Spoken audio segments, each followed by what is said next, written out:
Naaresto ang tatlong high-value individual sa isinagawang joint drug buy-bust operation sa Barangay Maytalang 1 sa Lumban, Laguna nitong Sabado, February 3. Kinilala ang mga suspect na si alias Fred, 47 anyos, alias Jim, 50 anyos at si alias Cynthia, 20 anyos. Sa pinagsanib na puwersa ng PNP Drug Enforcement Group, Special Operation Units 4A at Lumban Municipal Police Station, na-recover sa mga salarin ng hinihinalang shabu na nagkakahalaga ng 3,740,000 at tumitimbang ng 55 grams.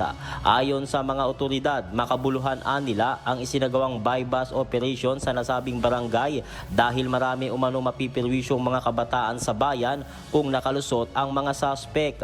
Magsasagawa rin umano sila ng malalim na investigasyon upang matunton ang pinagmulan ng droga. Nahaharap sa kasong paglabag sa Section 5 at 11 ng Republic Act 9165 o ang Comprehensive Dangerous Drugs Act of 2002. Sa ngayon, nasa pangangalaga na ng PNP Drug Enforcement Group ang mga nahuling suspect.